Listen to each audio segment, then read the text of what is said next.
오늘은 최근에 열전 중인 러시아하고 우크라이나 문제에 대한 어떤 전쟁의 원인에 대한 구조적 분석과 전망을 가지고 한양대학교 정경윤 교수님하고 말씀을 나눠보도록 하겠습니다. 네, 안녕하세요, 교수님. 안녕하셨어요? 네, 네, 굉장히 반갑습니다. 심각합니다. 지금 사실은 너무 지금 민간인 피해도 크고 전쟁이 가속화되면서 지금 걷잡을 수 없게 피해가 커지는데, 최근에 들어와서 이제 뭐, 외국 언론도 그렇지만 우리 언론들도 또 전문가 그룹들도 어떤 전쟁의 원인에 대한 구조적 분석이라기보다는 조금 이 원인이라든지 어떤 전망에 대한, 이 분석이 조금 미흡한 게 아닌가 그런 생각이 들어요. 그래서 오늘 한번 정말 전문가이신 교수님을 모시고 이 문제를 어떤 방식에서 이해하고 우리가 어떤 교훈을 얻어야 될지 그런 문제를 한번 좀 논의해 보려고 이 시간을 가졌습니다. 귀한 시간 내주셔서 감사합니다. 네, 이게, 감사합니다. 네, 여기 제가 이렇게 써놨는데, 최근에 이렇게 문제를 보면은, 뭐, 우리나라도 그렇고, 미국이나 유럽 언론들도 그렇고, 이 푸틴의 이고 문제, 퍼스널리티 문제로 하나 접근하는 그런 전쟁의 원인 분석이 있고, 또 하나는 이제 완전히 굿 앤 이브, 그래서 그러니까 뭐 선악의 관점에서 접근을 하는 것 같아요.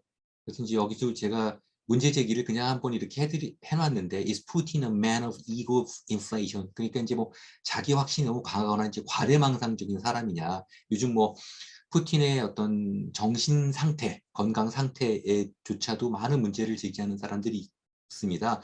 물론 제가 보기에도 푸틴의 지금 행동은 정상적인 범위를 벗어나는 것은 분명한데, 이 전쟁이라고 하는 것이 너무 잘 아시겠지만 정말 다양한 원인을 가지고 일어나고 또 진행되는 건데 이 문제를 너무 뭔가 좀 개인의 이고 문제에 맞춰 나가는 게 있는 것 같아요. 그래서 오늘 이제 어떤 러시아가 우크라이나를 침공한 것에 대한 선악의 문제는 뭐 우리가 논의할 필요가 없겠죠. 당연히 그것은 국제법을 위반한 것이고 뭐 국제사회의 어떤 정의의 문제, 또 도의의 문제, 이 모든 것을 위반한 명백한 침공이기 때문에 최근에 이제 국제사회에서는 푸틴을 전범으로까지 얘기하는 그렇게 지금 논의가 진행되고 있지만 그 문제는 오늘 좀 접어두고요. 저도 나중에 이제 한번 국제법상에 어떠한 국제법 위반했는지는 한번 따로 시간을 가지고 한번 말씀을 나눠보도록 하고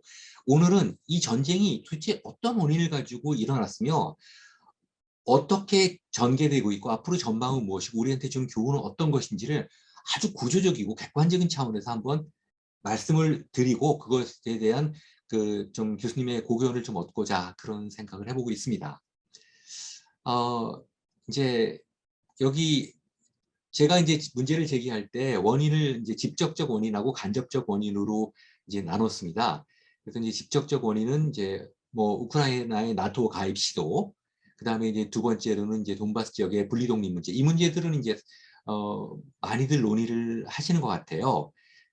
그래서 여기 이제 우크라이나 동쪽에 있는 이 돈바스 지역이 사실은 러시아 사람들이 많은 곳인데 그 러시아의 분리독립 문제들을 갖다가 우크라이나가 이제 맡고 있다. 실제 맞죠?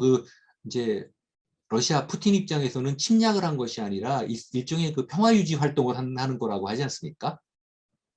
그렇게 지금 얘기를 하고 명분을 있죠. 얘기하고 명분은요. 예, 있습니다. 예. 네, 그래서 전쟁이라고 않고 전쟁이라고 하지. 특수 예. 군사작전이라고 뭐 이렇게. 예, 군사작전이라고 해서 그런 게 있고, 이제 그 이면에 보면 직접적인 원인이지만, 이제 우크라이나가 지속적으로 나토 가입을 시도했다는 거. 나중에 이제 한번 교수님께 이것을 이제 결론 쪽에 가서 한번 말씀을 나눠보도록 하겠습니다. 그리고, 이 간접적인 원인인데, 여기 이제 보시겠지만, 러시아 제국의 부활에 대한 어떤 야심이 현재 푸틴의 정치적 기반이 되고 있다는 거. 다들 말씀을 하시는데 현재 뭐 푸틴의 지지율의 상당 부분이 이런 식의 어떤 이데올로기 공작에 기초하지 않습니까? 그리고 이제 두 번째로는 이제 우크라이나의 이제 지정학적인 리스크 문제 이런 것들이 있겠고요. 그럼 여기 지금 지도가 이렇게 지도를 보시면 아시겠지만 여기 시청자 여러분들께서 지금 우크라이나가 지금 러시아하고 이 동유럽, 특히 유럽 대륙과의 그 중간에 원충지대로 있다 보니까 어떻게 보면은 예로부터 이제 프랑스 같은 이제 거대 그 강대국 또 러시아 사이에 우크라이나가 있어서 완충지대 역할을 했는데 그런 힘의 균형이 좀 어긋날 때 이런 문제가 발생되는 것 같습니다. 이제 세 번째 제가 좀 여쭤보고 싶은 게 이제 러시아의 역사적 트라우마인데 그 문제는 좀 한국에서 말씀을 안 하시는 것 같아요. 왜냐하면 이게 예, 선악의 문제로 구분하다 보니까 침공을 한 러시아는 나쁜 놈이고 지금 침공을 당해서 결사항전하고 있는 우크라이나 쪽으로 전부 지금 공감대를 형성하고 있는 건 맞습니다. 저도 감정적으로는 그런데 이게 러시아가 이렇게까지 침공을 할 때는 러시아도 지금 어마어마한 돈을 쓰고 인력의 희생을 지금 겪고 있고 뿐만 아니라 제가 예측하기로는 이 전쟁이 이렇게 장기화되는 경우에는 푸틴의 정치적 기반도 아마 무너지지 않을까. 푸틴도 결국 실각하지 않을까 그런 생각이 드는데도 불구하고 이렇게 러시아가 침공을 할 때는 또 러시아는 러시아 나름대로 갖고 있는 정말 엄청난 트라우마가 있지 않습니까? 여기 두 군데 지금 지도를 박 교수님께서 제시를 해주셨는데 나폴레옹 전쟁도 그렇고 2차 대전 때도 그렇고 이제 계속 서유럽으로부터 침공을 받지 않았습니까? 요 문제 조금 좀 설명을 해주실래요? 네, 네, 그러죠. 네. 지금 우리가 어떤 사건이 발생할 때는 그 원인으로서 어떤 역사적인 맥락에서 좀 접근할 필요가 있다는 것도 의미가 네, 있다고 봐요. 네네, 아실 대로 그 1812년에 그 나폴레옹이 그 유럽을 석권하면서 그 당시 러시아로 침공을 합니다. 네네, 그래가지고 실질적으로 스탈린그라드가 이제 그 함락이 되고 그런 과정에서 대단히 그 전략적인 그 주 축선상에 우크라이나가 위치하고 있어요. 당시에도요. 예, 예, 그 당시에도 그렇고 또 1차 세계대전 때도 그랬고 2차 세계대전 여기도 그 2차 대전 예, 바바로사의 예, 도약에서도 보면 그 바바로스 전역에서도 그런데 그 우크라이나가 의외로 이렇게 돌출되어 있습니다. 아, 예, 그 예, 그렇죠, 예, 돌출되어 있다 보니까 예, 그 지역이 상당히 러시아 입장에서는 뺏기게 되면은 네, 그냥 순식간에 그 돌파당하는 그런 전략적 요충지역이 되다 보니까 어, 푸틴의 입장에서는 그 구소련이 몰락한 다음에 예, 러시아와 당시 그 나토 간에 합의를 했던 것이 있었잖아요. 예, 결코 그 기존의 동구 유럽 국가들까지 나토를 확산시키지 않겠다. 않겠다, 네네, 예. 그런데도 이미 헝가리나 폴란드, 발틱 3국 뭐 이렇게 상당한 지역이 지금 러시아 세력에 편입이 된 상태에 있고 예, 또 나토 여전히 그 쪽으로요, 나토 아, 예, 국가들도 예, 우크라이나를 끌어들이겠다는 생각을 갖고 있었던 상황 하에서 예, 그 젤렌스키가 2019년 등장하면서 헌법에까지 나토에 가입하겠다는 것을 하다 네네, 보니까 아주 직접적인 어떤 위협을 받게 됐던 네네, 그런 측면이 있고요.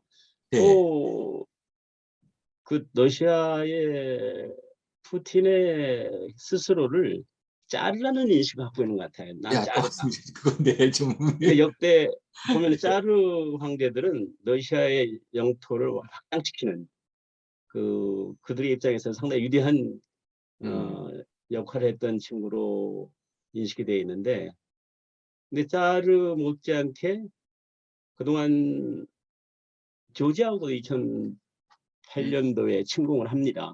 네, 12년도에는 그 시리아 내전에 개입을 개입을 하고, 하고요, 네, 그다음 쪽에 2014년인가요? 그 예, 크림반도도 병합을 크림반도, 하죠. 예, 병합하죠, 이런 것들이 어려운 문제가 아니라 그 예, 연장선상에서 본다면은 음, 우크라이나도 병합을 하겠다는 분명한 의지가 있었던 것 같아요. 네네. 원래부터. 여기 봐도 교수님께서 주신 이 지도를 봐도 2차 대전 때 독소전 때 독일이 3개 축선상으로 공격을 들어가는데요.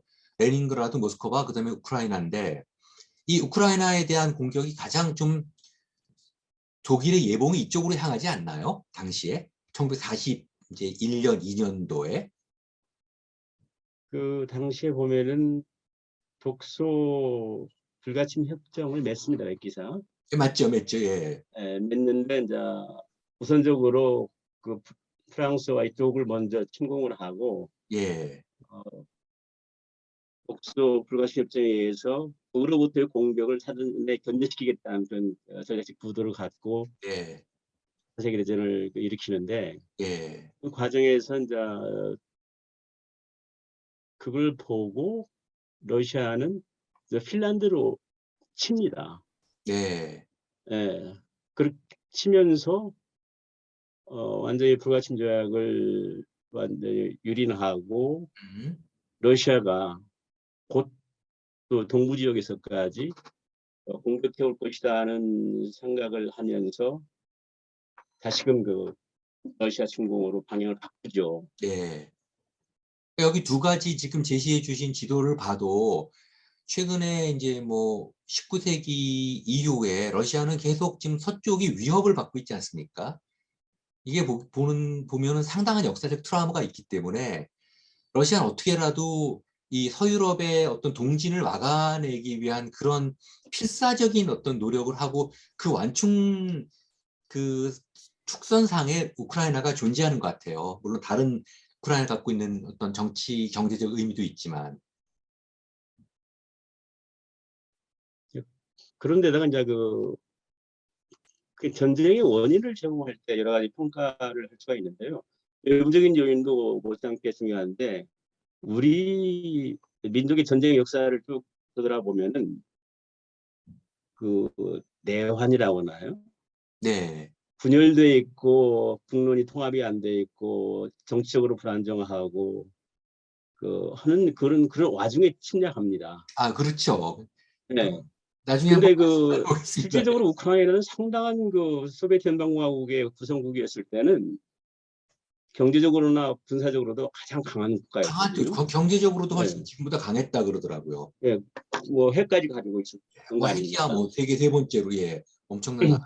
그런데 웬일인지 제대로 이 나라를 똑바로 통치를 하지 못하고 나라가 음, 경제적으로 뭐 보면은 구소련 당시에 GNI의 한 지금 3분의 2 정도로까지 다운됐다는 거거든요. 예, 정치적으로 상당히 혼란스러웠었고, 네네, 물론 그러고 나서 이제 젤렌스키가 등장하면서 정치에 대한 여망을 많이 갖고 있었는데 사실상 그 친구도 거의 뭐 연예계들이 그 권력에 대거 진출해가지고 정치를 엉망을 했었다고 뭐그 사실상. 문제 많이 얘기하더라고요. 예, 예. 그런 상황에서 이거 치면 그냥 무너지겠다는 생각을 한 게. 그런 문제도 있었겠죠. 예, 예. 네. 그 문제는 이제 앞으로 또 결론 부분으로 와서 교수님께서 제시해 주신 많은 또 어떤 논의들이 있어서 다시 한번 말씀 듣기로 하고요. 이 전쟁이 이제 발발이 됐는데 모두들 처음에는 뭐 며칠 내로 러시아가 아마 우크라이나를 점령할 거라고 생각을 했는데 2월 24일 날 시작한 전쟁이 오늘 현재 3월 19일까지 가는데 그칠 기미가 안 보입니다. 이게 러시아가 어떻게 된 겁니까? 군사 전문가이신 교수님께서 좀 말씀해 주시죠. 저희도 의외로 러시아가 전쟁을 제대로 못하고 있다는 그런 생각이 못하고 있죠. 들고요. 예, 예. 또 상대적으로 우크라이나는 어떻게 보면 잘 싸우고 있다는 예, 그런 예. 생각을 하게 되는데 러시아가 나름대로 생각했던 것은 한 4단계 작전을 구성했던 것으로 판단이 됩니다. 예. 우선적으로 이 남쪽의 해상 지역의 흑해와 오도프 해상을 장악을 하면서 예. 외국으로부터의 어떤 경제적인 지원을 차단시키고 예. 상륙해가지고 저쪽 북쪽 지역에서 이제 내려오면서 누르프 강이 보이지 않습니까? 네네. 네, 이 강인데 이 강 따라서 이렇게 쭉 가가지고 연결 작전을 하면은 이 우크라이나가 완전히 작전적 단절이 된다고, 그런 작전적 거예요. 예. 예, 빨라진다고요. 여기가 키우가. 그렇게 하면서 협격 작전하겠다는 생각을 했던 거거든요. 그렇게 예. 하면서 우측에서 동부 지역, 지금 돈바스 지역은 완전히 러시아의 우호 세력들이 많이 있지만은 거기를 예. 완전히 장악을 하고 또 북부 지역에서도 북부에 들어오면서 음. 궁극적으로는 키이브, 그게 이제 전략적 중심이라고 하는데 네네. 전적 목표라고 볼 수 있죠. 목표를 탈피하는 것이 생각을 했는데 의외로 항전 의지를 불태우고 있는 그 우크라이나 군대에 계속 그 제지를 당합니다. 네. 그런데도 여전히 공중 폭격이 곳곳에서 사행되고 있고 유아부대들을 운영하는데 여기서 이제 그 전략적, 작전적, 전술적 평가라는 그 전술적. 군사적인 측면에서 것이 네. 필요하다고 봐요. 네. 이 전략적 작전은 제대로 못하고 있다는 것이 하는 나타납니다. 거죠. 예, 못하는 거죠. 네, 못하는 것인데 그 전략 공군이 투입됐을 때 전략적 전쟁을 정한다는 얘기인데 그 전쟁 그 압도적인 공군 전력이 있음에도 불구하고 이 기상전을 지원해주는 음, 전술 전투기들만 참여를 하고 이 전략 공군이 투입되면서 아주 중지역인 키이브나 저기 서부 지역에서의 그 폴란드 지역인데 폴란드 지역에서 계속적으로 그 병력 지원을 안 합니다만은 그 그러니까 병력 군사 지원을 해주지 않습니까? 네, 네.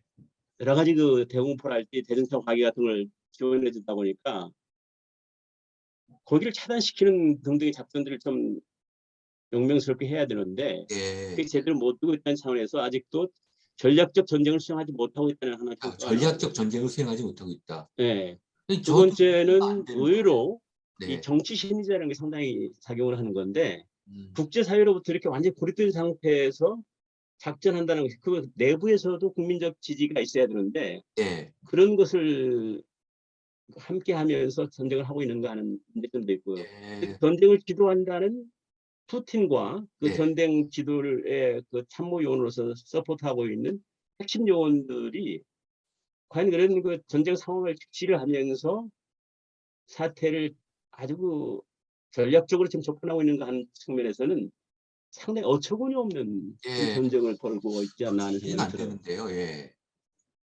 음. 특히 그 제공권이 왜 저렇게 확실하게 러시아가 지금 세계 제2의 군사 대국이라고 하는데 뭐 저렇게 그 지리멸면하게 지금 전쟁을 끌고 나가고 있는지 뭐 저도 좀 굉장히 의아스럽습니다. 그래서 근데 두 가지가 나타납니다. 하나는 이 전략 공군을 운영하려면은 평소에 네, 한두 대가 아니고 상당히 그 중무장한 폭격기들이 대거 진입을 해야 되는데 네. 그 우군 간 충돌을 할 수가 있다고요. 제대로 아, 훈련이 그래요? 안 된 상태에서 예. 투입되면요. 거기에 대한 우려를 많이 하는 것 같아요. 아, 특히 그 예. 많은 지금 이 우크라이나 상공에서 공군 지원을 해주고 있는 전투기들이 음. 대공화기에 격추되는 사례가 지금 많이 있거든요. 아, 그래요? 예. 그한 10대 이상이 지금 추락됐다고 그 네. 말이고 있는데 그렇게 봤을 때 평소에 이런 전쟁을 수행하기 위해서 훈련을 하지 않았지 않냐는 얘기가 나온다. 안 했다. 예, 훈련 않고 네. 그냥 뭐 지시하니까 그 덤벙 들어가는 것이 아닌가 하는 생각도 들고요. 음. 이게 훈련이라 전쟁이라는 것은 사전에 끊임없는 그 훈련을 통해서 네. 숙달된 요원들이 들어가야 그 작전을 성공적으로 할 수가 있는데 이건 아니지 않냐는 생각도 들고 요즘도 또 한 그러면 가지는 뭐냐면은 기존에 음, 부소련에 있을 때는 OMG 전법이라고 있었습니다. 네. OMG 전법은 뭐냐면 이렇게 쭉 압축에 들어가다가 어느 특정 지역이 돌파가 되면은 거기에 전투력을 집중해가지고 고속 기동전을 통해서 예. 목표를 탈취해 나가는 전법인데 예. 그걸 제대로 못하고 해군장이 뭐 한 60km 막 70km까지 그러니까 예. 걸린 탱크가 상태에서 장갑차 60kg 예, 음, 그건 참 어이없는 모습이라고요. 음, 이게 앞으로 이제 또 해rin기가 되면은 이게 늪지대가 많거든요. 네네. 벌써 그래서 뭐 더더욱 대한민국 지구 온난화로 작전이 벌써 된답니다. 어려움이 예상이 되기도 하죠. 음, 요즘도 그럼 아니 우선 그러면 대공망부터 무력화시킬 텐데 요즘도 대공화기에 비해 그 초음속 그런 전투기들이 그 격추를 당하는 일이 종종 있습니까? 그러니까 지금 스텔스기가 운영이 되면 아닌데 이게 스텔스기는 되게 전략 폭격기들이 갖고 있고 네. 지상전을 지원해주고 있는 그 항공 근접지원 전투기들은 그 스텔스 기능이 대부분 없습니다. 아니, 스텔스 기능이죠. 예, 예. 예, 없다 보니까 대공화기에 거의 지금 잡히고 있다고요. 아, 그런 그리고 거예요. 대공화기도 그 사거리에 따라 다른데 최근에 집중적으로 미국을 포함한 독일 뭐 이런 폴란드까지도 그 대공화기를 집중적으로 지원해주면서 그것을 아주 잘 유유적절하게 운용을 했다. 우크라이나 군대가 지금 운영하면서 운용하면서. 공군 전력을 무력화시키는 음, 공지작전이라고 합니다만 공지작전 플러스에서 정보작전이 대단히 중요한 건데 예, 그 지역에 대한 표적을 정확하게 탐지하고 예, 그다음에 어떤 그 전투 요원들의 전투 의지가 얼마만큼 돼 있는가도 여러 가지 평가를 해줘야 되는데 예, 그런 것들 같이 병행해서 작전을 성공적으로 할 수가 있는 것인데 음, 그런 측면이 이 정치 심리나 이런 겁니다. 네, 국민들이 여기에서 그 반전 것이 있다거나 하면 이건 전쟁을 할 수가 없는 거죠. 아, 네. 그런 것까지도 같이 하면서 같이 작전이 하면서 들어가야 되거든요. 하여간, 이게 네, 전투 요원들과 국민들을 분리시키면서 해야 음, 되는데 무자비하게 그 폭격을 자행하면서 아주 그냥 반감과 그 적대의식을 조장시키는 그런 작전을 하다 보니까 음.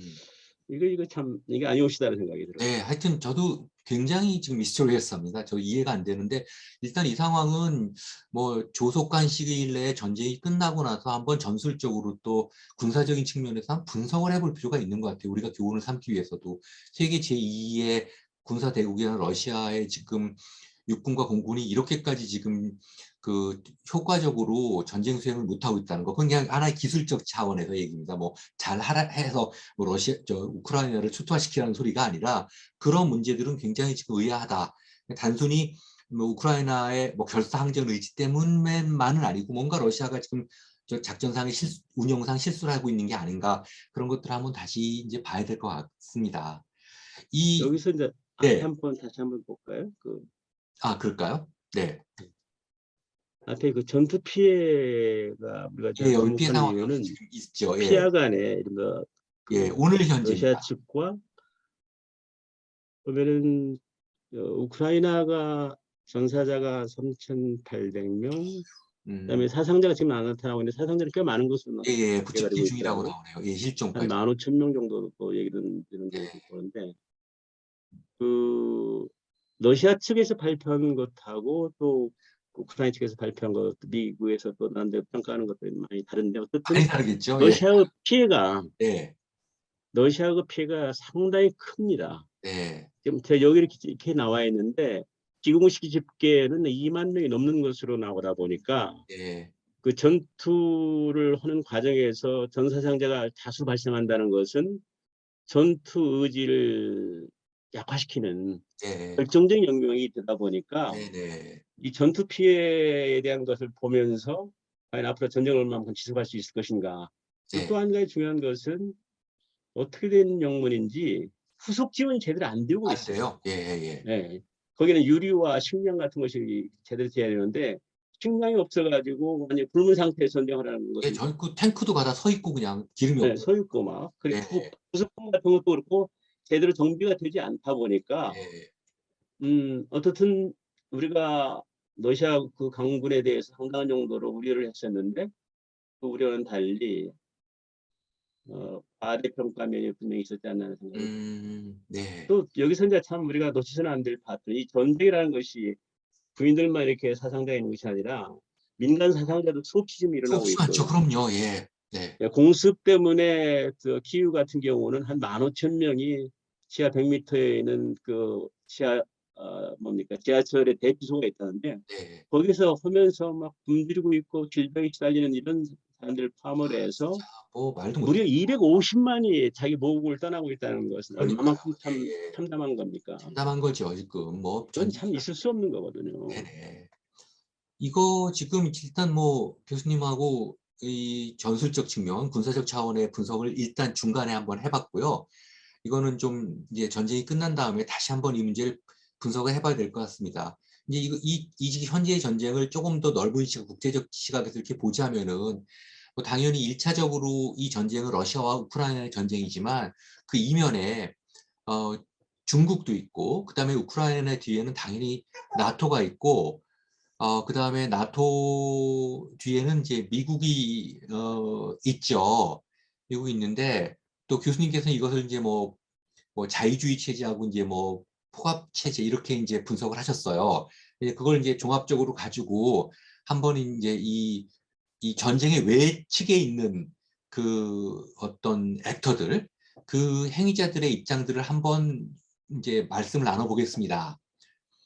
지금 나토는 이제 결사항전 중인 우크라이나에 대해서 심리적 공감도 하고 인도적 지원도 하고 일부 이제 군사 원조를 하고 있는데 현재 어떤 나토 회원국도 이 전쟁에 직접적인 개입을 하기를 원치는 않는 것 같습니다.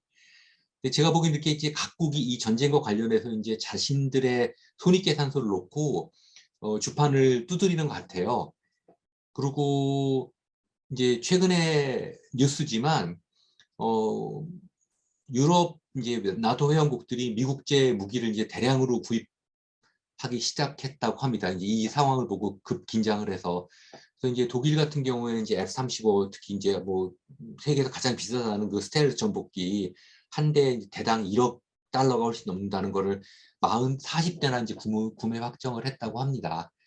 그래서 이거를 보면 어, 이 전쟁을 통해서 이득을 얻는 쪽이 어느 쪽인 것인가 그런 것들이 좀 나오는 것 같아요. 지금 나토의 입장은 어떻다고 보십니까? 네, 잘 짚어주셨는데요. 그 나토는 미국과 같은 그 연합 수호지라고 할까요? 그 자유를 수호하고 자유에 대해서 도전하는 그 세력이 러시아로 보고 있는 것이죠. 네, 미국이 지금 그 판세를 네, 자유애호 국가들의 연합을 통해서 우크라이나를 전폭적으로 지원해주고 네, 또 그 거기에 저항하고 있는 러시아는 이건 사라져야 될, 없애버려야 될 어떤 폭정과 압제의 그 상징이라는 것을 해가지고 네, 몰고 가고 있는 것은 대단히 어떤 그 전략적인 어프로치라고 봐요.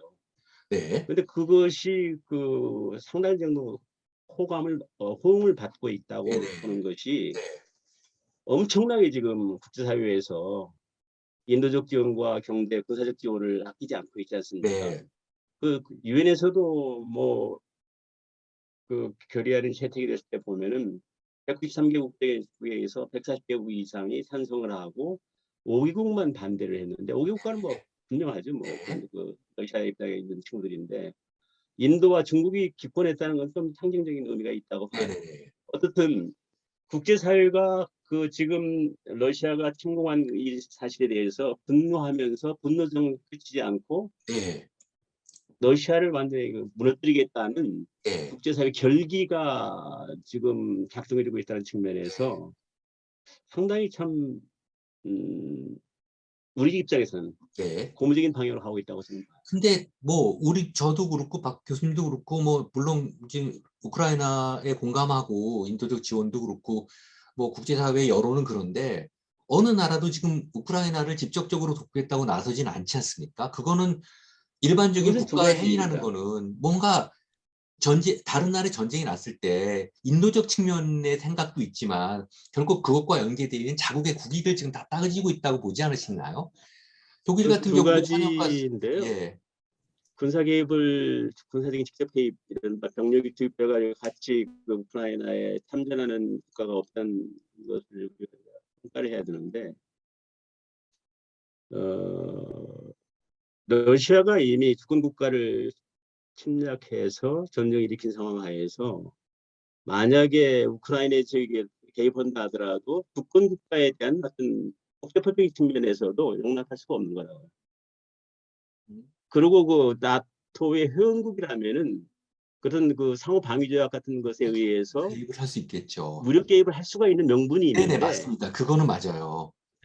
우크라이나는 그 회원국이 아니다 보니까 거기에 아, 대해서 개입할 예. 수가 없다. 아, 그건 당연히 국제법적으로 저도 뭐 동의하는데, 지금 문제는 상황을 뭐냐면은 보면, 거기에서 네, 어, 이 나토 국가들이나 미국을 포함을 해서 이런 나라들이 음, 무력 개입이 된다면은 이것은 3차 대전으로 확대될 수밖에 없다는 확전될 수밖에 없다는, 예.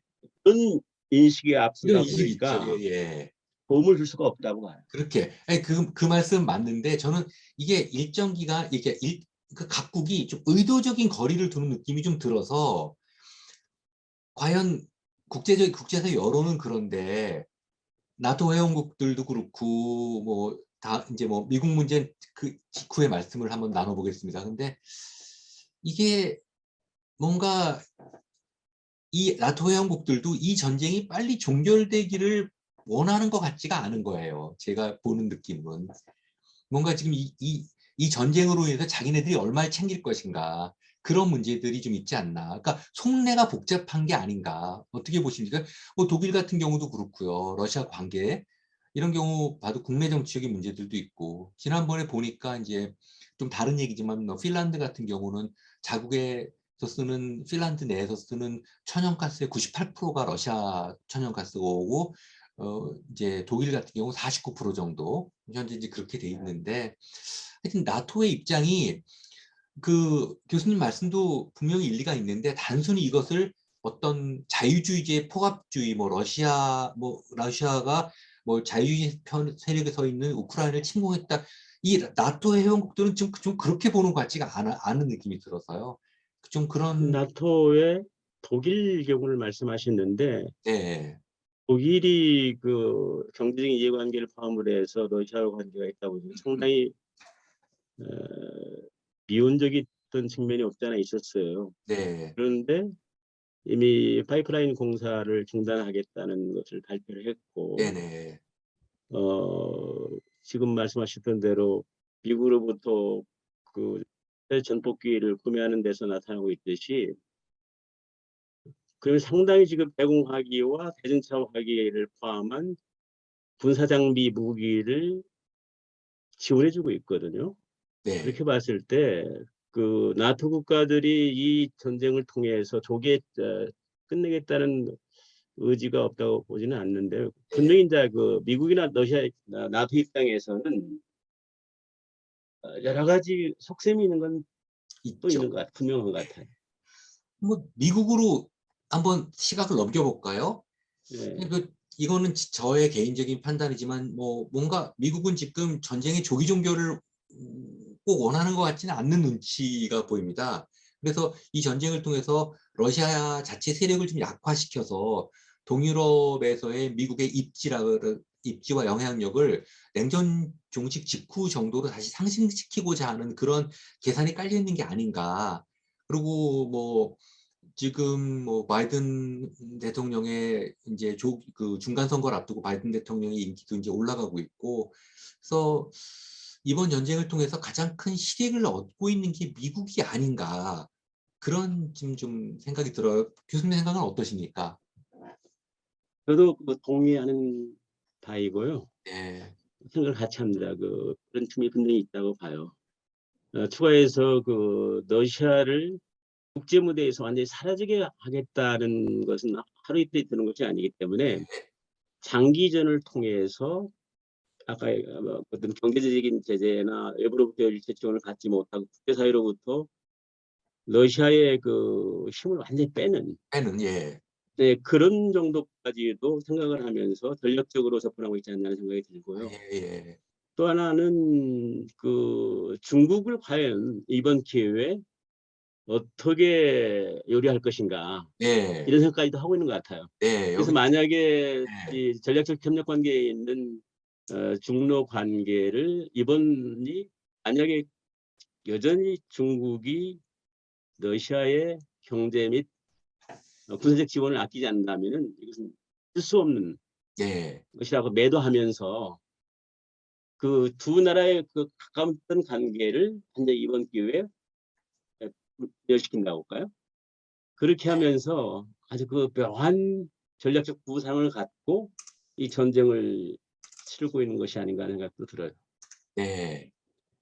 그래서 여기도 지금 중국 문제도 현재 지금 애매한 중립을 유지하면서 기본적으로는 러시아와 같은 스탠스를 취하는데 미국이 이제 우크라이나에 집중하고 있는 동안에 미국의 대중국 봉쇄를 많이 약화시키면서 중국 나름들이 기존에 가지고 있었던 중국의 어떤 국가적인 계획들을 실현해 나가고 있는 그리고 또 하나는 이제 저렇게 미국이 러시아에 대해서 강력하게 제재를 하면서 러시아가 대중국 의존도를 높이는 그런 전략을 좀 취하는 그런 전략으로 현재의 그 입지라고 할 포지셔닝을 하고 있는 거 좀 같습니다.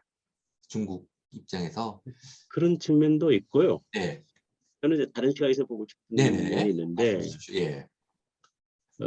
러시아가 이렇게 전쟁을 감행하고 나서 국제사회부터 겪고 있는 그 고통이 얼마만큼 크다는 것을 예. 상당히 객관적으로 보고 있을 것 같아요. 예. 그러면서 이 미국과 유럽과의 경제적인 관계가 여전히 깊다 보니까 예. 러시아 쪽에 기울 수도 없는, 그럴 수 없어요. 그럼요, 그럼요. 네, 예. 그런 입장인데, 만약에 지금까지는 그런 상황인데 앞으로 이 판세가 어떻게 돌아가냐에 따라서 러시아가 완전히 반전해 가지고 진짜 전략적 목표를 하고 완전히 우크라이나를 장악하는 데 성공한다면은 이건 또 상황이 전혀 다른 모습이라고요. 네네. 예. 그때는 그런 어떤 승기를 잡아가지고 어, 러시아가 승리할 수 있을 것이라는 어떤 그 음. 판단을 하게 되면은 모든 걸 불사하고 러시아 쪽에 집중적으로 부사적인 지원을 하면서 예. 승리를 조기에 할 수 있도록 그럴 가능성도 배제할 수가 없고. 어쩔 수 없다. 그런 말씀이시군요. 예. 어쨌든 지금 중국 입장에서 미국과 정면 대결을 하는 것은 피하고 있으니까요. 바이든 대통령도 뭐 중국에 대해서 강력한 지금 경고를 한 입장이고, 중국은 뭐 그렇다고 러시아하고 같은 입장에 지금 포지셔닝을 할 수 없는 상태라서 뭐 이런 애매한 중립 속에서 나름대로 저울질을 하고 있는 게 아닌가 생각을 합니다. 어쨌든 지금까지 뭐 지금 전쟁을 지금 러시아하고 러시아의 우크라이나 침공에 대한 그 외부적 사항들, 중국 그 나토 회원국과 미국과 이제 중국의 입장들을 한번 검토를 해봤고요. 뭐 아시다시피 이제 국제사회 대응을 보면 국제사회 여론은 이제 일방적으로 뭐 러시아가 잘못됐다 이런 여론인데, 이제 안전보장이사회에서 결의안을 통과시켜서 러시아를 제재하기에는 러시아가 안보리 상임이사국이기 때문에 자체적으로 이제 불가능하죠. 비토 파워 때문에. 그러다 보니까 미국 주도의 경제 제재가 일어나서 이제 세계 은행 그 네트워크 스위프트에서 러시아를 퇴출시켰고, 그다음에 이제 러시아 항공기의 미국 은행 운행을 금지시키고 있습니다. 근데 실질적으로 이런 경제 제재가 러시아에 대한 실질적인 압박 수단이 되기는 못한다. 이런 것들이 이제 그 국제 금융계라든지 국제사회의 일반적인 중론 같아요. 현재로는 그렇습니다. 근데 어, 여기서 이제 그 석유나 원유, 가스를 수입을 중단한다는 미국을 포함해서 많은 국가들이 거기 동참하고 있고요. 네, 그다음에 심지어 뭐 그 러시아에서 경제 활동을 하고 있는 뭐 스타벅스나 햄버거 같은 것들도 다 철수를 하고 철수해라. 예, 있고, 예. 네, 마스터카드나 뭐 이제 비자 카드 같은 것도 다 그 중단된 상태고, 음, 그렇게 되다 보니까 그 루블화의 가치가 한 30%, 그다음에 두가라고 그래. 그것도 폭락을 하고 심각하죠. 이 그럼요. 소비 생활까지 엎드린 거다 아유, 보니까 그럼요. 이 상상할 수 없을 정도로 경제적인 그 네, 종합감을 받게 되면서 네, 과연 이렇게 고통을 당하고 있는 러시아 주민들이 푸틴에 대해서 참 잘하고 있어 하면서 지지를 할까? 네, 또 심지어 한 3천 명의 과학자들까지도 네, 이 반전 선언을 했더라고요. 예, 예. 그런 걸 본다면은 러시아 국민들을 결집시켜 가지고 싸워 승리할 수 있도록 하는 것도 대단히 중요한 것인데, 예. 내부로부터의 저항과 반발을 겪게 내부로부터. 되면은 예, 예. 전쟁 제대로 치를 수 있을까 하는 생각도 듭니다. 맞아요. 제가 생각하기도 푸틴의 결정적인 실수는 전쟁을 빨리 끝냈어야 되는데, 전쟁이 그렇죠. 이렇게 늘어나면 결국은 러시아는 결단 나는 거거든요. 근데 제가 한 가지 이제 제가 좀 생각을 다른 측면에서 해보는 건 뭐냐면은, 일반적인 지금 이제 우리가 받는 그 지금 이 전쟁에 대한 소식은 사실 서구 언론을 통해서 받는 거거든요. 그렇기 때문에 러시아의 내부적 입장을 완전히 전달한다고 생각은 좀 안 됩니다. 물론 저도 러시아에 참 마음 열어놓고 얘기하는 이제 친구들이 있거든요. 지금 얘기를 해보면 제가 좀 SNS를 못 보낼 정도입니다. 뭐 정말 울고 있어요. 교수들이. 그런데 전체적으로 전쟁을 좋아할 사람은 없죠. 전쟁을 좋아할 사람은 없고 뭐 자국이 저렇게 침략을 한 거에 대해서 반대는 하는데 러시아 가지고 있는 역사적 트라우마를 생각했을 때 러시아 국민들의 무의식의 한켠에는 이 전쟁을 빨리 끝내는데 그래도 처음에 그냥 침공 당시에 그 목적대로 끝내기를 바라는 마음도 없지 않을 거다. 그런 좀 예측을 해봅니다. 왜냐하면 아무리 푸틴이라 하더라도 국민 전체로부터 완전히 그 좀 배척받는 그런 침공 정책을 유지하긴 굉장히 힘들 것 같습니다. 아무리 저 나라가 전체주의 국가고 아무리 그 사회 좀 저런 국가라 하더라도 그래서 제 말씀은 이 우리가 받고 있는 이 전쟁에 대한 소식들과 실제 러시아 내부의 상황은 조금은 다르지 않을까. 나중에 이제 전쟁이 끝난 다음에 그 로 데이터를 분석하면 좀 다르지 않을까. 그런 측면에서 한번 전쟁을 바라볼 필요도 있지 않나 생각을 해봅니다. 그래서 무조건 끌고 갈 수는 없을 것 같고요. 네네. 푸틴 입장에서도. 예. 그러나 아무런 어떤 소득도 없이 전쟁을 중단하고 철수할 수는 없을 것 같아요. 그렇죠. 그렇죠. 그렇게 봤을 때 지금 나오는 얘기들이 우크라이나가 더 이상 그 나토에 가입하겠다는 생각을 않겠다, 그거는 안 인정을 하겠다. 했어. 예, 젤란스키도. 예. 네, 그리고 그 돈바스 지역의 분리독립의 상황에 따라서는 어쩔 수 없이 너무 그게 아닌 것 같아요. 그건 예. 예, 우크라이나도 지금 출혈이 크다 보니까 예. 벌써 이게 나라가 이게 전쟁 와중이다 보니까 이건 뭐 이거 얼마만큼 비참합니까? 그랬을 예, 이건 때 말도 못하는 상태죠. 계속 애들 죽는 거 계속 보세요, 전쟁을 진짜. 끌고 말도 안 돼요, 간다면은 진짜. 말도 안 우크라이나는 뭐 돼요. 더더욱 그 러시아보다 훨씬 더 예. 어, 전쟁의 피해가 크기 때문에 그 크림반도를 저쪽에 넘겨준 것처럼 네. 돈바스 지역을 그쪽 지역을 그쪽으로 병합시키고 예. 너희들 더 이상 우리를 고통 주지 말라. 네네.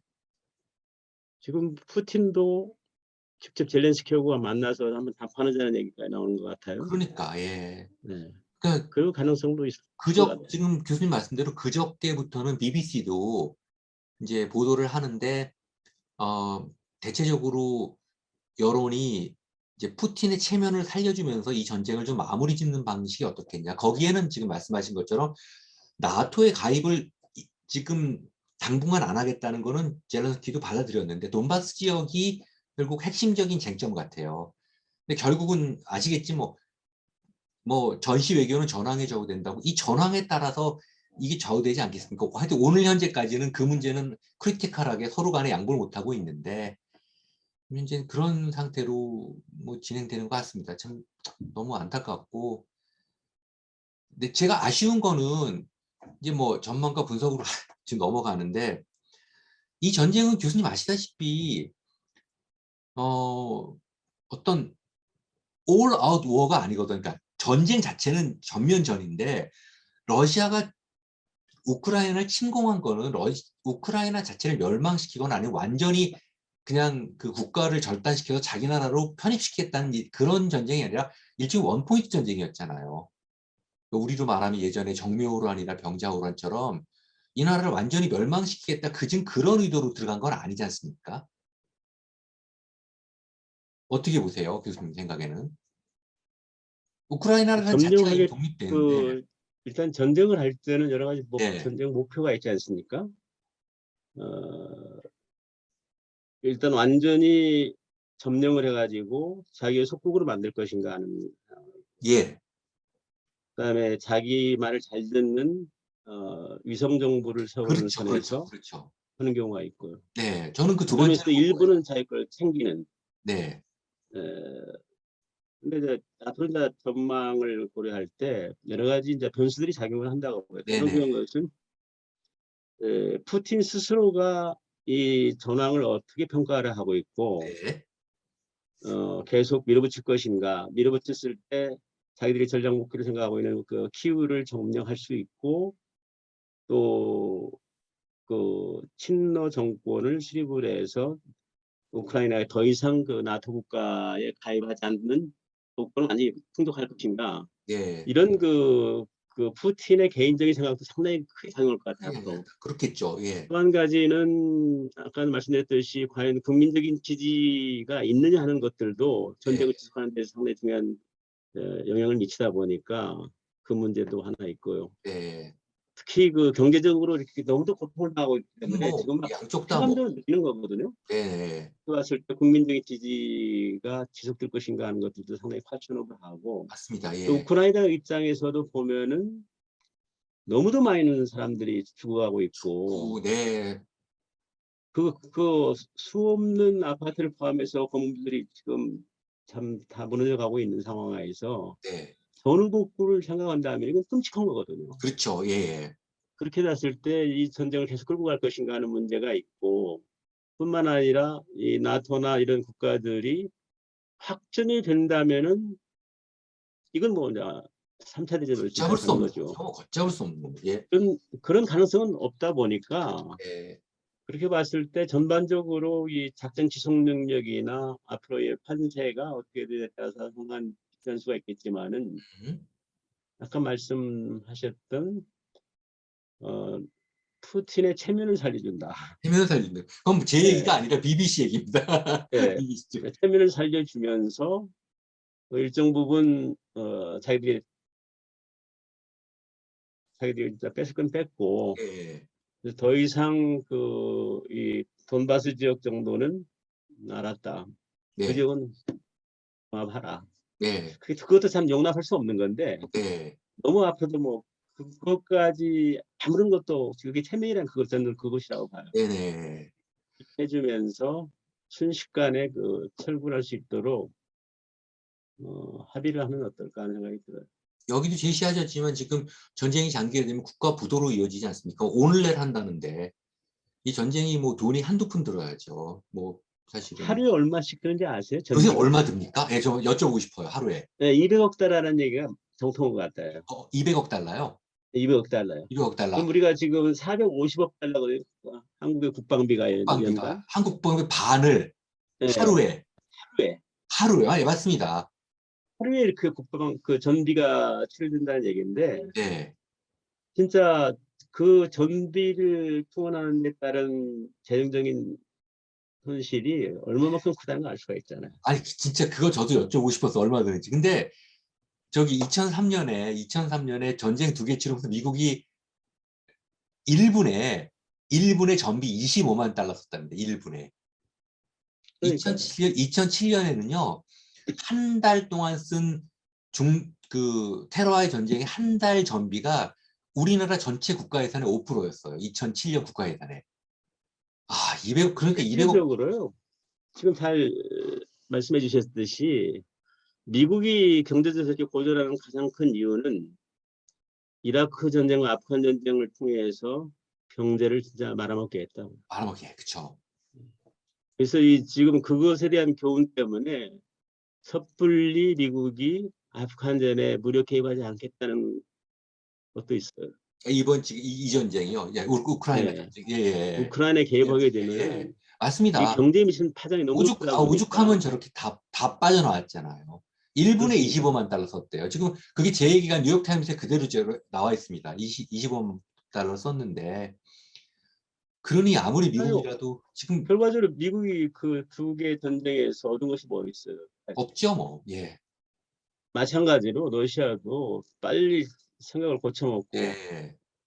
정리를 해야지 예. 계속 끌고 가면 완전히 나라가 완전히 알거지가 된다. 알거지가 되는 거죠. 지금 뭐 250억 불로 하루에 쓰는 우리 세계 6인의 6, 7위 하는 이 군사 대국의 전체 국방 예산의 반을 하루에 쓰고 있으니 저게 나라가 어떻게 되겠어요. 예. 사실 이게 이제 이쪽으로 넘어서 이제 우크라이나 쪽을 봐도 지금 뭐 강대국의 침략을 받아갖고 결사항전 중인 뭐 대통령 뭐 이 사람에 대해서 뭐 폄훼하고 싶은 생각은 조금도 없고 저도 응원을 하는데 한 가지는 이분이 좀 착각하고 있는 게 국가 지도자한테 중요한 거는 전쟁을 이기는 것보다 전쟁 상태를 만들지 말아야 되는 거 아니겠습니까? 근데 이제 네, 지금 여기까지 오긴 했지만 지금 젤런스키 대통령 경우에는 뭔가 지금 우크라이나 가지고 있는 지정학적 리스크를 조금 이해하지 못한 게 아닌가 그러면서 그냥 제 개인적인 판단인데 좀 개인적인 판단인데 뭔가 지금 자기가 이, 이 전쟁이라는 거대한 연극의 중심에 서 있다는 생각을 좀 하는 느낌이 들어요. 그래서 제가 여기에 좀 이렇게 좀 조심스럽습니다만은 이렇게 표현했는데 푸틴은 이게 정상이 아니고 바이든은 무책임하고 젤란스키는 뭔가 좀 뭔가 리즈너블하지 않다. 뭔가 합리적이지 않다라는 제가 나름대로의 평가를 해봤습니다. 그래서 지금 보면은 모든 전쟁의 구도를 푸틴 대 나쁜 푸틴 대 선한 젤란스키로 이렇게 좀 이렇게 구분을 하는데 어, 지금 자국민이 저렇게 지금 죽어나가고 있는 상태에서 여러 차례 아까도 말씀드렸지만은 러시아가 그 좀 경고를 보냈음에도 불구하고 어차피 동맹이 없는 상태 아닙니까? 군사동맹이 나토도 개입할 수가 없고 미국도 직접적 개입이 불가능한 상태에서 주변 강대국을 저렇게 건드린다는 게 굉장히 지금 위험한 상태를 만들어 버린 거거든요. 그런 부분들은 참 정확하게 조심스럽지만 보셨어요. 네. 예, 좀 그런 그래서 생각이 바이든의 그 무책임하다는 표현은 저는 그 신중할 필요가 있다는 얘기인데, 네. 어, 음, 젤렌스키가 미의회 영상 연설이었습니다만은 연설을 하고 직후에 음, 엄청난 그 군사 지원을 아끼지 않았다고. 네. 상당히 무책임한 것이 아니라 전쟁을 빨리 끝내겠다는 분명한 의지도 있고요. 예. 물론 이제 우크라이나 승리를 통해서 그런 돈을 아끼지 않고 있지만은 네네. 국제사회에도 이 전쟁이라는 있어서는 안 된다는 그런 분명한 메시지를 보내고 있기 때문에 예, 그건 그렇습니다. 예, 이제, 바이든의 이런 그 음, 행보가 어, 저렇게 그 한달 정도는 아니라고 저는. 예. 근데 제가 거기서 이제 굳이 뭐, 무라는 걸, 무책임하다고 붙인 거는 이제 상대적인 문제인데, 지금 뭐 미국이 군사 지원하는 게 뭐 한 7억 불, 뭐 8억 불 이렇거든요. 지금 말씀하셨지만, 러시아 같은 경우 하루 250억 달러를 쓰는데, 그럼 우크라이나도 그에 대응하려면은 뭐 그 정도는 아니더라도 상당한 전비가 나가지 않습니까? 근데 뭐 한 7억 불, 8억 불 정도 전비 대주고 나는 지금 뭔가 하고 있다라고 얘기하는 게 그건 상대적인 문제인데 전지 그런 차원에서 아니 돈이 얼마가 드는데 지금 저렇게 하고 있냐. 그리고 이제 그런 측면에서 좀 무책임하다는 말이 나온 거죠. 그렇게 봅니다. 그 무책임한 표현은 저희들한테 맞는 것 같아요. 우리 네, 한국이 6.25 때 유엔군을 포함해 국제사회 지원이 없었으면은 네네, 이길 수가 없었다고. 네네, 그렇죠. 진짜 이 유엔군 참전이나 국제사회 지원이 인도적 지원을 포함해서 엄청나게 있었는데 네, 지금 어려움을 겪고 있는 우크라이나에 우리가 지금 5천만 달러인가요? 1억도 안 되는 5천만 달러고 생색을 내고 있는데 네, 성금을 해가지고 국민적인 캠페인을 예, 벌려서 예. 우크라이나를 도와주자는 것도 참 필요하다고 보는 거고. 그거는 좋은 말씀 같습니다. 네. 예, 그 참 인도적 지원은 반드시 그 수백만이 지금 아우성 울부짖으면서 지금 예, 탈출하고 있는 모습, 그것이 6.25 때도 피난 때 얼마나 똑같이 겪지 않은. 예, 마치 저는 지금 우크라이나를 보면서 6.25 전쟁의 판박이가 지금 우크라이나에서 일어나고 있지 않냐는 생각이 들어요. 예, 공산군의 그 침략을 당하고 나서 음, 우리 국민들이 겪었던 참상, 아이고, 아이고, 250만이 죽습니다. 6.25 예, 때도. 물론 이제 북한까지 다 포함된 인원입니다만은 그 한 김일성이라는 놈이 또 이번 푸틴이라는 놈이 전쟁을 감행을 해가지고 얼마만큼 존귀한 인명들이 이렇게 그 쓰러져 가고 있다는 걸 볼 때 참 그 진짜 예. 용납할 수 없다고 봐요. 그리고 이제 전망과 분석에서 이제 뭐 젤란스키가 잘못했다는 게 아니라 전쟁 뭐 침공은 저기 러시아가 있는데 왜 젤란스키가 뭐라 그러냐가 아니라 우리가 한번 반면 교사를 봤을 때 우리가 안보 리스크라고 하지 않습니까? 어떤 나라도 자국의 힘만으로는 자국의 안보를 완전히 책임질 수가 없다는 거. 그건 뭐 미국도 마찬가지고 러시아도 그런데 그렇다면 명확한 안보 동맹이 없는 상태에서 접경 강대국이 러시아의 핵심 이익을 너무 지나치게 좀 자극하고 러시아를 좀 경시한 게 아닌가. 이제 그런 차원에서 이 젤란스키가 뭐 평범한 사람이 아니잖아요. 뭐 한 나라의 대통령인데 그 사람이 외교 정책에 중요한 판단을 하는 상황에서 뭔가 지속적으로 경고하는 러시아를 좀 경시한 게 아닌가. 이제 그런 측면을 한번 우리가 반면교사로 받을 필요가 있고 그다음에 이제 여기 보여주신 이 지도에 있지만 핀란드가 이제 이 나토에 가입을 안 했지만은 그 EU 국가들하고 굉장히 밀접한 이런 그 어떤 우호 협력 관계들을 지금 형성하고 유지하고 있다고 하거든요. 그런 것들은 상당히 우리가 또 반면 교사로 받아들일 필요가 있고 같은 지정학적 리스크를 갖고 있는 핀란드와 우크라이나의 다른 행보가 지금 어떤 결과를 가져오게 하는지를 좀 보여주는 것 같습니다. 예, 좋은 시사점이라고 봐요. 네네, 한번 볼 필요가 있습니다. 근데 너무, 그러니까 제가 말씀하는 건 우크라이나가 너무 믿는 구석 없는 상태로 그냥 들이받은 것 같아요. 강대국을. 그리고 강대국은 핵심 이익을 들이받아갖고 결국은 지금 이런 상태가 그러니까 뭐 좀 나타난 게 아닌가. 물론, 자업자득했다는 것도 참 네, 분명해요. 네, 그러니까 예를 물론 들면 그 2019년도에 그 그 상태차. 코미디언이었던 이 친구가 네, 국민의 여망을 받아가 대통령이 돼서 네, 나라를 똑바로 음, 다스리고 정적인 안정과 경제적인 발전, 네, 국민이 분열되지 않도록 했더라면 아닌데 네. 대거 그 연예인들이 뭐 90% 글쎄, 가까이 거기 뭐 권력의 중심지에 기획사에 그 사람들이 다 했다고 하더라고요. 정보원장도, 뭐 정보 뭐 부장도 하고 뭐 다 그랬더라고요. 그렇게 되다 보니까 일을 저질러 놓고 지금 뭐 한참 자기 영웅 피하는 그런 영웅이 상황은 됐죠. 예. 그래서 한데 그럼 우리는 좀 다른 면에서 봐야 되지 않을까. 뭐 교수님 말씀하신 뭐 이 우크라이나에 대한 인도적 지원 당연한 거고 그뿐만 아니라 뭐 그 지금 이렇게 어려움을 겪고 있는 우크라이나가 잘 이 위기를 극복하기를 바라고 또 저 결사항전하고 있는 젤렌스키에 대해서 우리가 물론 그 심리적으로 지원을 하지만 그 이전에 한 나라의 대통령으로서 이런 식의 상황이 오기까지 만들어 놨다는 거는 뭔가 우리도 한번 돌아봐야 되지 않을까 그런 생각이 들었습니다.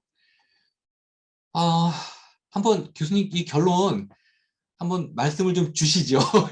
예, 예, 중간중간 말씀을 좀 드렸죠. 네, 전쟁이라는 것은 외부의 침략을 통해서 전쟁이 네, 날 수도 있는데 못지않게 내후 이게 국내 정치가 소란스럽고 국론이 분열돼 있고 경제적으로 그 음, 양극화가 심화되고 네, 사회적으로 안정이 되지 못하면은 네, 이건 한번 치면 그대로 무너질 것이라는 네, 그런 그 주변국한테 위협을 주다 그런 그 빌미를 주다 보니까 이 우리 스스로를 위해서도 그렇지만 어떤 경우도 외부로부터의 침략을 자초하지 않기 위해서는 네, 나라를 똑바로 그 통치를 하고 국민들의 어떤 안보 불감증도 분명히 있었더라고요. 아주. 네, 그렇게 그 강성했던 나라였는데 실질적으로 최근 한 5, 6년 사이에 안보를 소홀히 하고 국방비 책정을 보면은 뭐 니글리저블 합니다. 아, 그래요? 전혀 신경을 안 쓰더라고요. 음, 그러다 보니까 훈련도 안 시키고 네, 뭐 병력들 19만 5천 있다고 하는데 19만 5천 명 중에서들도 실질적으로 지원병이 80%가 되고요. 네, 의무병으로 온 친구는 20%인데 그 기간 아주 짧고 하다 보니까 음, 이게 싸울 수 있는 군대가 아니에요. 네네, 특이한 것은 지원병으로 돈을 많이 받은 친구들은 이 전선 지역을 담당하고 있었고 음, 의무병으로 갔던 친구들은 이제 편하게 하다가 이렇게 나오고 하다 보니까 이게 그 상당히 내부적으로도 많은 문제가 있었던 나라라고 봤을 때 네, 거기서도 이제 시사점이 있다고 보고요. 특히 우리가 직시를 해야 될 것은 국제사회가 힘이 여전히 지금 지배하고 있죠. 그럼요. 형제는 사회를 지배하고 있다는 것을 우리가 꿰뚫고 볼 때 힘이 있는 나라가 되지 못하면은 먹힌다는 얘기죠. 그렇죠. 참 만약에 진짜 어떻게 그 러시아가 승리를 하는 상황이 된다면은 아마 세계 국제 질서는 지금 미중의 어떤 바이폴라 시스템에서 트리폴라로 가지 않겠냐 하는 생각도 들어요. 그렇게 해서 러시아가 만약에 여기서 승리해가지고 네.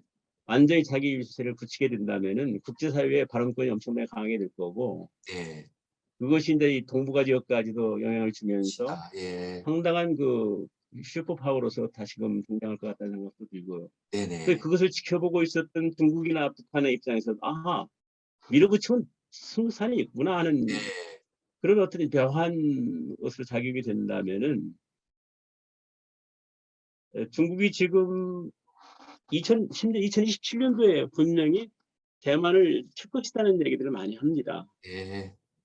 또 북한도 요새 핵과 미사일 개발하는 것도 뭐 자기들 뭐 여러 가지 얘기를 하고 있습니다만은 결국은 저는 이 무력에 의해서 공산화시키겠다는 그런 의지가 있다고 볼 때 이 러시아의 향방이 어떻게 되냐에 따라서 중국과 북한한테도 꽤 임팩트를 주지 않는 차원에서 네. 우리가 참 그게 대비를 해야 된다는 생각이 듭니다. 네. 근데 또 한 가지 참 지금 우크라이나의 국민들이나 군인들이 이렇게 쓰러져 가면서 이 평화를 진정 원한다면은 네. 전쟁에 대비하라는 것을 그런 메시지를 보내고 있는 것 같아요. 네. 이게 뭐냐면은 로마의 로베티우스 장군의 아니 명언인데 진정 평화를 원한다면은 전쟁을 대비하지 않고는 평화를 유지할 수가 없다는 아주 역설적인 얘기를 한다고요. 음. 근데 이것을 잘 이해가 안 가는 면이 없지 않아 있습니다. 평화를 원하면 전쟁을 대비해? 그게 어떤 의미냐면은 아까도 말씀드렸듯이 전쟁의 흐름 속에서 끊임없이 전쟁이 일어나는 이유는 내부적인 요소 못지않게 내부적으로 이렇게 무장해제된 나라들 네. 이런 나라들은 계속 밥이 된다는 거죠. 네네. 침략하는 국가들에 네. 해봤을 때 우리나라를 똑바로 우리 스스로가 지켜야 된다는 어떤 자주국방 의식이라고 할까 예예. 이런 것들도 돼야 되고 네. 현재 어떤 이유인지 우리 군이 대단히 무기력한 군으로 되어 있어요. 네. 평화만 생각하는데 평화는 힘에서 유지가 되는 것이지. 그래서 아주 강한 군대가 있다면은 결코 북한이 불장난 하겠습니까? 예. 그랬을 때 이 자주국방에 대한 문제도 있고 만약에 진짜 우크라이나가 나토의 회원국이 됐다면은 이런 판상이 일어날 것 같지 않아요. 그거는 그렇죠. 예. 러시아도 그렇게 그렇게 봤을 때 이 근데 그 전에 문제가 한미동맹이라는 생긴 것이 거죠. 예. 한미동맹이 참 중요하다 네. 하는 얘기가 나오죠. 네네. 근데 한미동맹은 뭐 말로써 드는 것이 아니라 한미동맹을 강화시키는 방법이 있다면은 저는 그동안 이런저런 이유로 못 해왔던 한미연합훈련이 네. 재개가 돼가지고 아주 강한 한미연합군이 버티고 있다는 것을 북한이 인식을 한다면은 네. 감히 어떻게 음. 쪽으로 정권이 못 오는 거죠. 네네. 뭐 여러 가지 말씀을 여기 지금 뭐 한국의 시사점으로 많이 주셨고 우리가 한번 마음에 새겨야 될 문제이기도 하고요. 이 문제는 사실은 여기 그냥 뭐 단순히 짧은 시간 내에 뭐 말씀 듣기보다 한번 다른 시간을 한번 가지고 중요한 뭐 안보 국방 이 문제에 대해서 또 고견을 한번 청하고 말씀을 나눠보는 시간을 갖는 게 좋을 것 같습니다. 네. 오늘 저기 짧지 않은 시간 동안에 현재 우크라이나 사태, 러시아 우크라이나 침공에 관련된 조금 구조적인 원인과 그거에 대한 전망을 한번 말씀을 나눠본 것 같습니다.